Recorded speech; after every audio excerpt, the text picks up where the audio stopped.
Mateus 6:10. Nós vamos recapitular. A pastora já fez isso aqui, mas eu queria trazer esse texto que foi a semana passada, ela começou. Mateus capítulo 6 diz: venha o teu reino, faça-se a tua vontade, assim na terra como? Assim na terra como? Aí você vai dizer assim em Recife como? Assim em? Como? Assim no Brasil como? Assim no Brasil? Aleluia! Isso faz parte da oração dominical. Jesus ensina os seus discípulos. Na verdade, os seus discípulos, eles chegam para Jesus lá em Lucas 11. Você vai perceber com mais detalhe esse texto, essa oração é repetida. E ele fala: Senhor, primeiro começa, desta feita, vendo os discípulos. Se você puder botar Lucas 11, verso 1, né? Fica mais fácil para a gente. Veja que algo de Deus. Jesus estava orando em certo lugar, e quando terminou, um dos seus discípulos lhe pediu: Senhor, ensina-nos a orar, como também João ensinou os discípulos dele. Está falando de João Batista. E o verso 2 diz: então Jesus disse: quando vocês orarem, diga: Pai, santificado seja o teu nome, venha o teu reino. Os discípulos estavam vendo Jesus orando em certo lugar. E se Jesus estava orando, a palavra de Deus diz que Jesus, os sinais e prodígios acompanhavam Jesus. Ele curava, ressuscitava, expulsava um demônio. Eles faziam a natureza parar, ventos cessem, parem, acalmos. E os discípulos todos acompanhavam esses sinais e prodígios de Jesus. De certa forma, eles vendo Jesus orando, e aí é um princípio, porque nada se estabelece se não for através da oração. Nada se estabelece se não começar com a oração. Jesus foi um exemplo vivo, claro para nós. Apesar de ser Deus, renunciando sim à sua glória para se tornar homem, Filipenses 2:5 diz, mas ele não parava de orar. Tinha certos momentos que a multidão cercava e ele saía de fininho e iria orar. E dizia para os discípulos: olha, fica orando aí.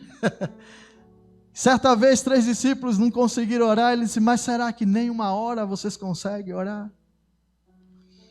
Jesus, ele vivia a sua vida pautada em oração.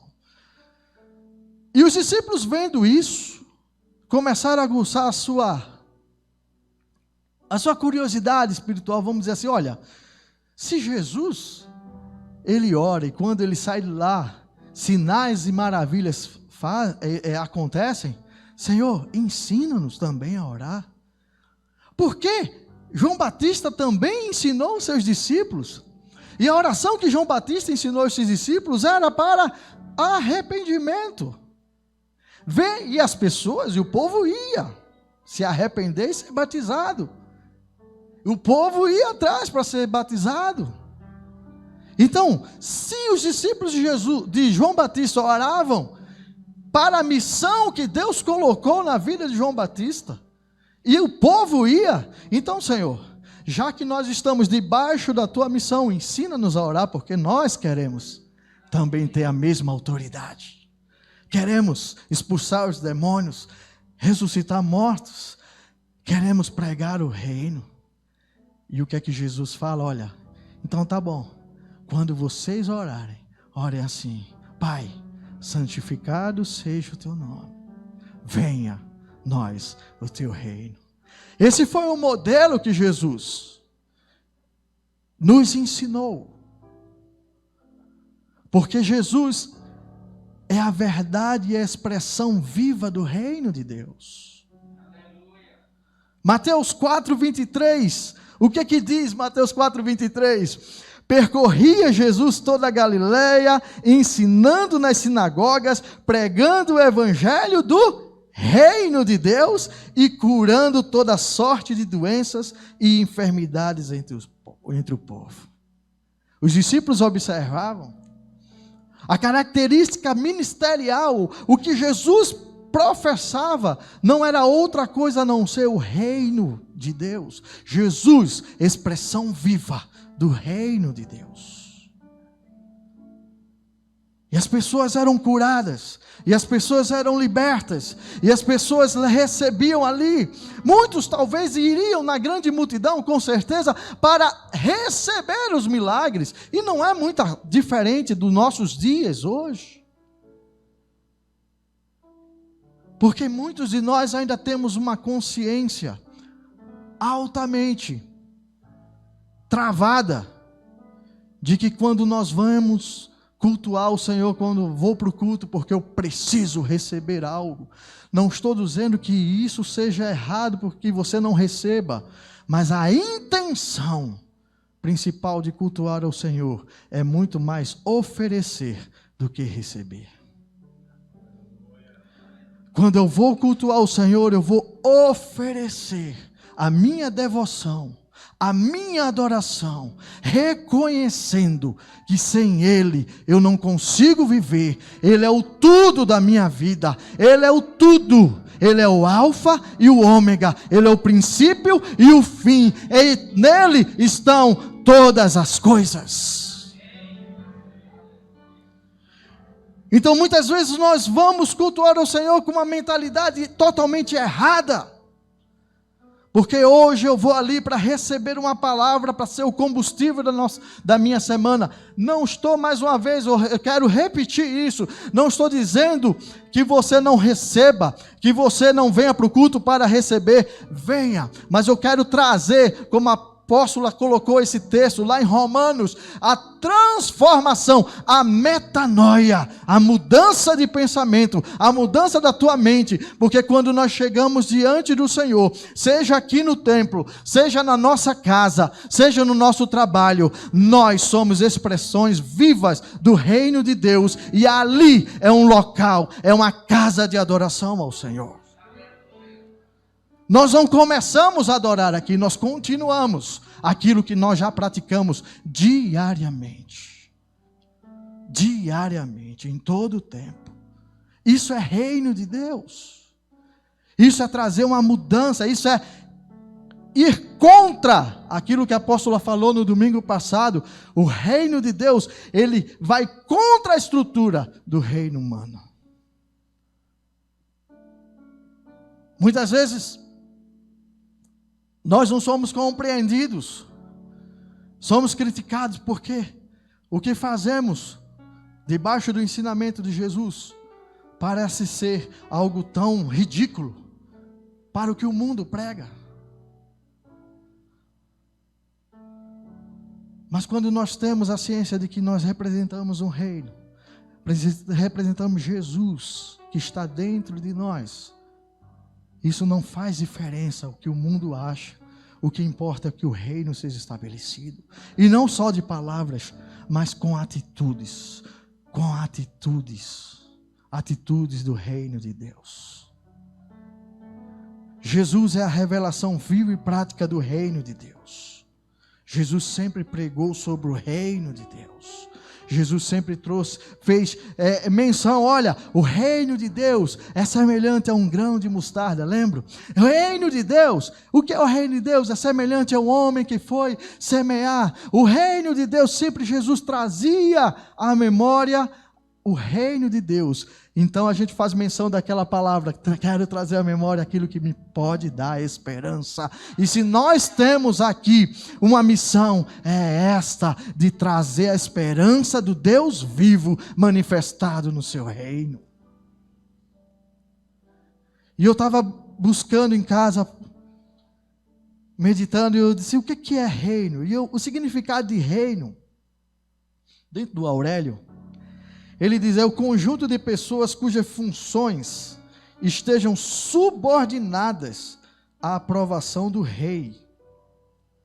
Reino, conjunto de pessoas cujas funções, tudo que você faz, estão subordinadas à aprovação do rei. No sentido figurado, Reino significa conjunto do que ou de quem compartilha particularidades essenciais, compondo algo único e homogêneo. Lembra quando Jesus fala que o reino dividido não subsiste? Porque a visão de reino é todos num só propósito. Homogeneidade. Todos numa só visão. Por isso que não tem como a gente começar a pregar outra coisa no seu reino de Deus. Porque isso é que está sendo ressuscitado dentro do nosso coração. Mas existe uma diferença entre reinado. O reino é um conjunto de pessoas com uma função, né, cujas suas funções sejam aprovadas pelo rei. E o reinado, segundo Aurélio, ele diz, é o espaço de tempo em que reina um monarca. Então, o reino, ele existe independente do tempo. O reinado está limitado a um espaço de tempo, ok? Apesar que a Bíblia nos garante isso em Apocalipse, que o reinado do Senhor não terá fim. Mas o reinado humano, ele está limitado a um tempo. Então, quando você lê a Bíblia, de ano tal a tal dia, tal rei, reinou Josias, né? E tal, o reinado, tempo, reino eterno. Deu para entender? Aí o que a gente pode pensar? Estamos vivendo hoje o reinado de Deus aqui, em Recife? Sim ou não? Tenha medo não. Não. Mas estamos vivendo o reino. Porque o reinado é quando todas as estruturas políticas estejam subjugadas ao domínio de um único rei, Yeshua HaMashiach. Nós viveremos o reinado eterno.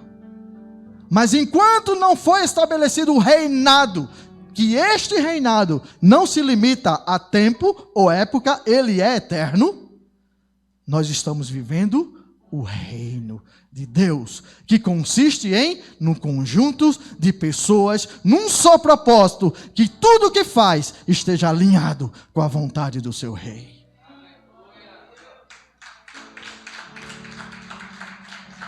Esse é o reino de Deus.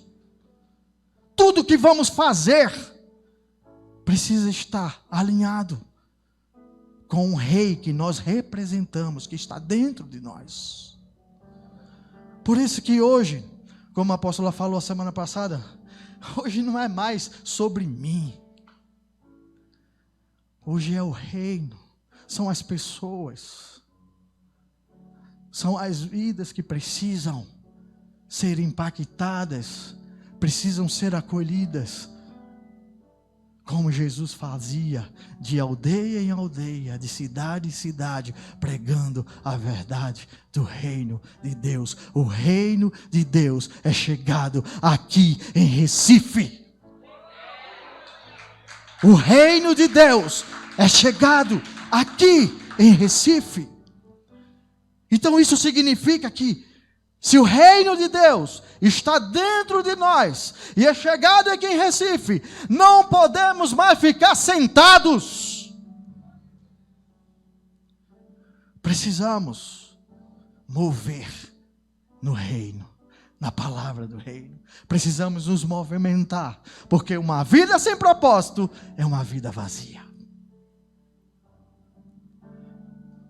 Você entende o propósito de Deus para a tua vida? Você entende o propósito de Deus para a tua vida? Ah, como eu sonho. Há mais de 20 anos da minha vida eu oro para que estabeleça o reino de Deus. Eu oro com esse momento. Há mais de 20 anos eu recebi uma palavra do Senhor dizendo, olha, o reino estabelecido. E eu quero, e eu peço ao Senhor, Senhor, eu quero ver com meus olhos. Eu quero ver com meus olhos. Eu não sei se vou fazer 43 anos. Estou muito novo ainda, né, pastor? Mas independente, eu tenho preparado uma geração que ama o reino de Deus e que não vai trocar esse reino, essa manifestação de Cristo por nada. Por nada. Eu não sei se eu já falei aqui, eu acredito que eu já falei, mas eu vou falar novamente. Há um mês atrás eu sonhei que meus filhos estavam sendo levados para um campo de concentração. Policiais da Guarda Nacional vinham e tomavam meus filhos, Samuel e Heloíse. E junto com eles algumas outras crianças também que se colocavam, eram levadas e colocavam dentro de um caminhão, semelhante ali aquelas cenas dos filmes do Holocausto, né, dos judeus, ali no tempo do nazismo. E eu ficava desesperado, dizendo assim: Senhor, não, gente, você não pode fazer isso, eu vou entrar na justiça, não é possível que vão tomar meus filhos. Por que estão tomando meus filhos? Mas eu entendia que estavam tomando meus filhos por causa da minha fé em Cristo. E ali eu acordei meio assustado, e para um pai, para uma mãe, sabe que seus filhos serem levados e você não poder fazer nada, é uma dor grande. E dali eu digo: meu Deus, que é isso, o que está acontecendo? E o Senhor fala comigo, quando eu acordo, ele disse: não se preocupe com esse breve espaço de tempo de separação. O que você tem que se preocupar é se seus filhos vão viver eternamente onde você vai estar. Porque o que acontecer daqui para frente, seja separado, é por breve tempo. Mas o que importa é a eternidade. Você tem gerado no coração deles essa paixão, esse amor e a certeza do reino de Deus? Logo eu sentei eles na mesa, e enquanto a gente estava tomando um café, eu disse: filha, eu tive um sonho meio louco essa manhã, e eu contei o sonho para eles, e eu disse: Heloíse, Samuel, se hoje vocês morrerem, vocês sabem para onde é que vocês vão? Vocês amam Jesus acima de todas as coisas? Se amanhã papai ou mamãe forem sequestrados ou forem colocados em um campo de concentração, ou vocês mesmos forem levados para um campo de concentração, vocês vão ter essa convicção e a certeza de que não negarão Jesus por nada? Ele disse: sim, pai. Vocês amam Jesus mais do que papai e mamãe? Sim, pai. Vocês têm certeza que vocês vão viver na eternidade? Aconteça o que acontecer, vocês não vão largar Jesus? Ele: sim, pai. Então, meu filho, pode vir o que vir. Papai pode morrer, pode ser sequestrado, o que for acontecer. Eu só quero ter essa certeza que lá nós vamos viver eternamente juntos. Não importa se a gente se separar hoje, mas eternamente nós vamos viver juntos. Porque essa é a maior alegria no meu coração. Porque eu não nasci para criar filhos para o mundo. Eu nasci para criar filhos para Deus. Para Deus. E desde antes deles nascerem, eu sempre falava com a Roseli, antes mesmo de casar, enquanto namorávamos, eu dizia: nossos filhos serão o bom perfume das nações. Eles percorrerão, eles levantarão o reino de Deus, e eu não abro mão disso. E nós concordávamos juntos, antes mesmo de casarmos. Após o casamento, 4 anos após, tivemos a primeira filha, nossa filha amada, porque era um desejo, e foi um desejo do meu coração, antes mesmo de casar, dizer: a primeira vai ser uma filha, eu quero uma filha. E veio Heloíse, que tem na sua raiz Eloí, santo, santidade. Heloíse Fernanda, guerreira, ousada, para o reino de Deus. E depois veio Samuel, porque Samuel é uma oferta ao Senhor. Samuel, ele é uma oferta ao Senhor. E desde que Samuel nasceu, ele nasceu e ficou entre a vida e a morte. E eu dizia: Senhor, se o Samuel veio, é para um propósito. Então deixa Samuel viver para estabelecer, mas seja feita a tua vontade. e depois de 18 dias entre a vida e a morte, numa UTI neonatal, onde foi furado, drenado e foi feito cirurgias, Samuel vive hoje sem sequela nenhuma. Apaixonado pela palavra do Senhor. Mas isso não quer dizer que eu não tenha falha, que a minha esposa não tenha falha nem dificuldades. Nós temos. E criar filhos para Deus não é algo que você tira de letra. Ninguém, quando vai casar, tem um curso. Aliás, nós vamos ter. Mas antes eu não tinha um curso de como criar filho. E ainda que tivesse, na prática, nós temos sempre algo novo a aprender. Mas uma coisa é certa,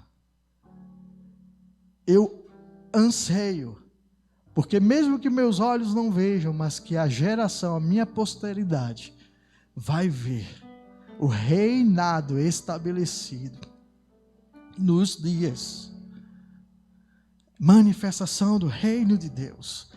E eu queria não me alongar, nós vamos encerrar, mas em Romanos 14, 17...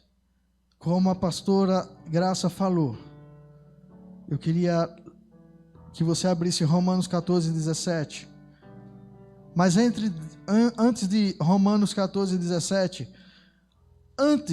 bem antes, nos evangelhos, abre aí em Lucas capítulo 17, verso 20 e 21.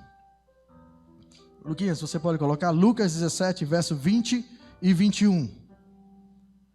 Interessante que hoje de manhã, eu estava lendo esse texto, Lucas 17, 20 e 21. Juntar 20 e 21 dá 2021. Então essa é a palavra para nós aqui, ó.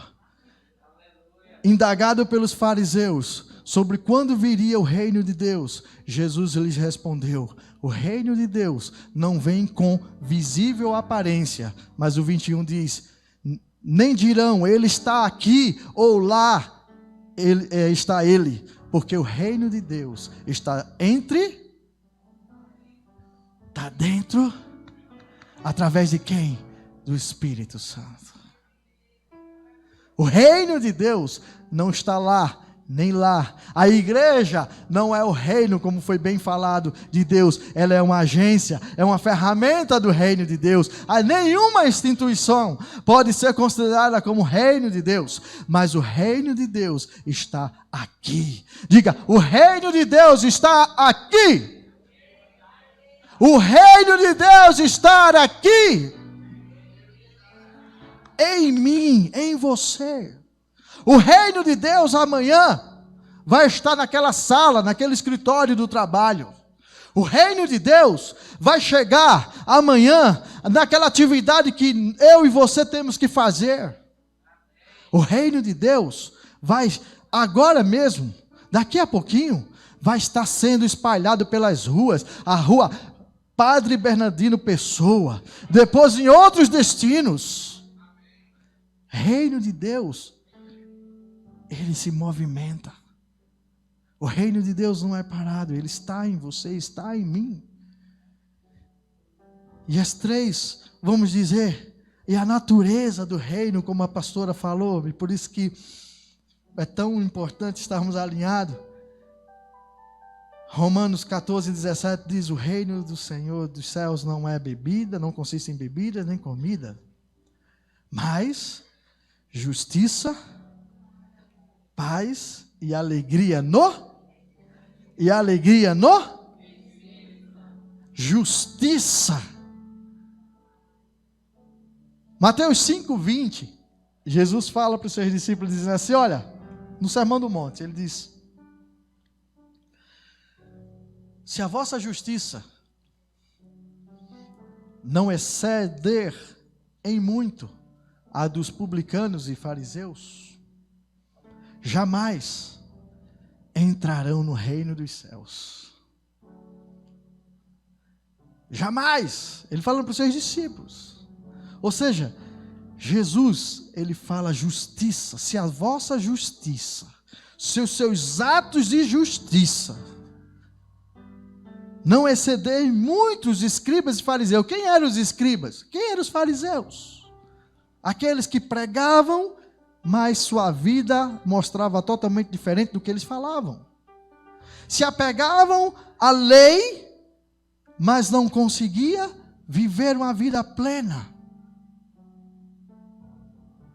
Será que esses fariseus e escribas só viviam naquela época? Talvez com cargo, por reconhecimento, sim. Mas esse espírito farisaico tem tentado contaminar muito de nós, a igreja. Porque achamos que viver o reino é quando nós nos unimos aqui, nos reunimos aqui para cultuar. E o reino não é uma congregação, simplesmente. O reino é manifesto individualmente, num propósito coletivo, mas a manifestação, ela é individual. A justiça de Deus precisa ser manifestada na minha vida, na sua vida, de uma forma prática, verdadeira, e não na teoria. Deus é o justo juiz. Deus faz parte da característica da natureza de Deus ser justo. Ser justo. Tanto é que Ele proveu o seu único filho. Porque nenhum de nós teríamos um padrão de santidade adequado, ou que se chegasse pelo menos um pouquinho diante do padrão que Deus tem de justiça e de santidade. E por Ele amar-nos, como diz João 3,16, Ele sabendo que por mais que venhamos a tentar viver justo, como justos, temos por natureza algo que se chama pecado, e esse pecado nos afastou da justiça de Deus, da santidade, e para que nós não fôssemos condenados eternamente, Ele propiciou, Ele chamou o seu Filho, Jesus, a expressão da justiça de Deus. E quando Satanás, depois do sacrifício de Jesus, olha para nós, ele pode dizer: mas você era assim, mas no passado você fez isso. E daí a gente chega ali num texto muito conhecido por nós, em 2 Coríntios 5:1 diz assim: portanto, se alguém está em Cristo, é nova criatura. As coisas antigas já passaram, e eis que tudo se fez novo. Porque em Jesus, a nossa justiça, a justiça de Deus para a redenção do homem, nós fomos livres da lei, do pecado e da morte. E como diz Sérgio, como diz o pastor Jurandir, isso é herança de redenção. Porque Satanás não tem autoridade para aqueles que estão em Cristo. Aqueles que lavaram suas vestes no sangue do Cordeiro, na justiça viva de Deus. Então o diabo olha assim e diz: olha, ele fez muita besteira, mas sobre ele está a justiça de Deus. Nós não somos justos porque por nós mesmos somos, mas pela justiça de Deus. Porque Deus, na sua essência, é justo e verdadeiro. Nós podemos chegar a Deus e podemos viver com Deus. Seria muito injusto salvar o homem se ele não primeiro passasse por toda a redenção e purificação dos seus pecados. Por isso Jesus, justiça de Deus. E da mesma forma que somos perdoados, precisamos perdoar, porque essa é a oração que o Senhor Jesus perdoa nossos pecados, assim como nós perdoamos. Sermos justos. No padrão do mundo de hoje, é bobagem. No padrão do mundo de hoje, precisa ganhar vantagem. Mas o padrão do reino que nós seguimos, justiça, é a nossa prioridade. Depois a paz. Queridos, eu queria encerrar com isso aqui. Lógico que a alegria do Espírito Santo ainda vai ter. Colossenses 3, 15 e 17 diz: seja a paz de Cristo o árbitro do vosso coração. Isaías 9, 6, ele diz: pois um menino nasceu. 9, 6, você pode colocar? Isaías 9, 6. Oh, já está aqui. Porque um menino nos nasceu, um filho se nos deu, o governo está sobre os seus ombros, e o seu nome será maravilhoso, conselheiro, Deus forte, Pai da eternidade e príncipe da... Só quem pode ter paz é quem está enfermado em Jesus. Ele é a justiça, ele é o príncipe da paz. E aí eu convoco, nós temos algo aqui. Nossas casas de paz, lar de paz, baseados em Marcos 10, versículo 5. O lar de paz, lugar onde a verdadeira paz alcança milhares de casas em nossa cidade. E isso é uma verdade. Sabe por quê? Quantas casas hoje não estão precisando de paz? Jesus, ele, quando dispersou seus 70, nós vimos aqui no treinamento, ele foi muito específico. Ele disse: olha, ao entrar nas casas, a primeira coisa que ele fala é: a paz seja. O mundo está clamando pela verdadeira paz, principalmente num sistema e numa situação atual, que hoje muitos estão desesperados, perdendo tudo, porque a sua paz estava alicerçada nas coisas que tinha. Quando perde, perdeu a paz. Mas Jesus, ele nunca falou assim: olha, está resolvido comigo, você nunca vai ter problema nenhum. Não, ele diz assim: no mundo tereis aflições, mas não temas, porque eu venci o mundo. E se ele é o príncipe da paz, se a nossa vida está firmada em Jesus, então teremos paz em meio à dificuldade. Teremos paz em meio a tudo. Pode perder, pode cair tudo, mas a nossa paz, Satanás não vai roubar, porque ela está firmada num alicerce mais profundo, que não são as coisas, não são as pessoas, é em Cristo. É Ele o autor da nossa paz. Ele é o autor, Ele é o príncipe da nossa paz. E o que acontece? Se nós temos o reino de Deus dentro de nós, se temos o príncipe da paz que manifesta-se através de nós, por que não trazermos essa consciência de fazermos essas visitas? Levantar esse sonho, esse projeto de Deus que é o lar de paz. Quem não quer ter paz hoje? Quem não precisa de paz hoje? Mas sabe o que acontece? Jesus falava nesse mesmo texto, dizendo: pois a seara está pronta, mas poucos são os ceifeiros. Queridos, se nós temos a manifestação do reino de Deus em nós, nós precisamos nos colocar disponíveis a cooperar com o Espírito Santo para trazer essa paz sobre os lares de Recife, sobre as casas. E eu estava falando ontem com o apóstolo e falando com a minha esposa, e hoje a gente falou sobre isso. E ela dizendo: Elandson, nós vamos dedicar um dia específico, esse dia, para fazermos essas visitas. E eu queria também, não só sozinho, porque sozinho a gente não consegue. Nós somos um reino, representamos um reino, e nossas ações precisam ser aprovadas pelo Senhor, sim, pelo nosso rei, mas ela tem que ter um propósito homogêneo, de trazermos a paz de Cristo sobre esses lares aflitos. Casas de paz, deixe a paz de Jesus entrar no seu lar. Só preciso... Aliás, eu irei de qualquer forma, mas se você quiser vir, nós vamos juntos, e nós vamos fazer juntos, porque muitos estão se perdendo.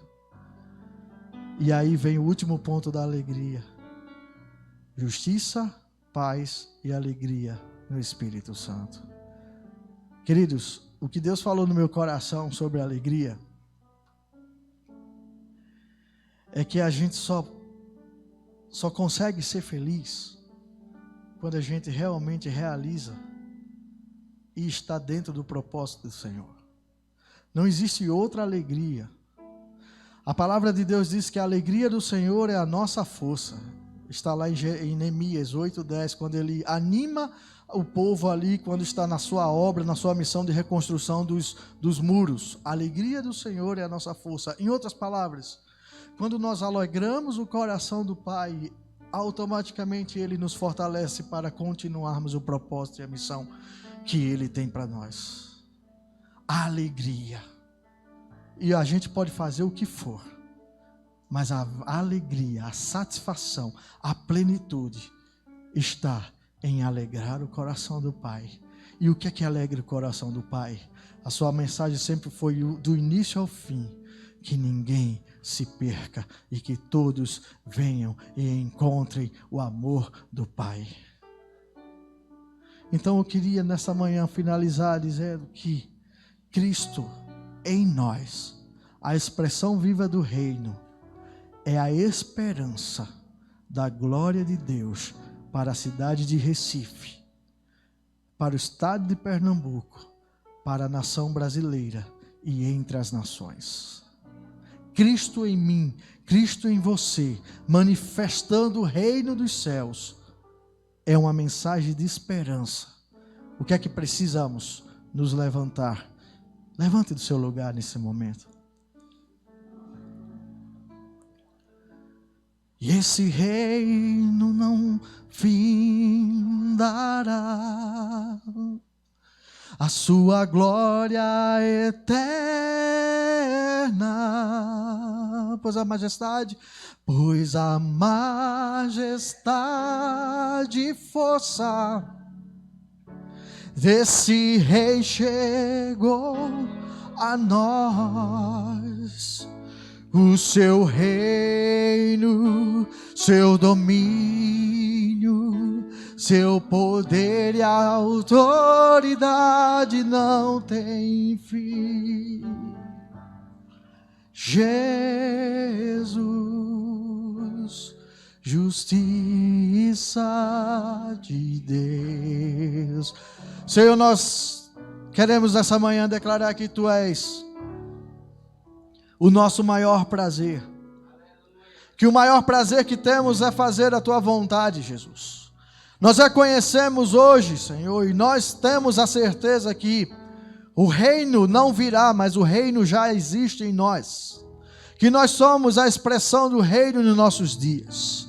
Senhor, nós não queremos olhar para as nossas limitações físicas, materiais e muitas vezes espirituais, mas nós queremos olhar para Ti, Senhor, e queremos cooperar com o Teu Espírito, com o Teu propósito, com a Tua vontade, com o Teu desejo para esta geração. Senhor, nós esperamos ansiosamente. Lá em Romanos, Paulo fala que a natureza espera, aguarda ansiosamente pela manifestação dos filhos de Deus, desses filhos que amam e que vivem o reino de Deus.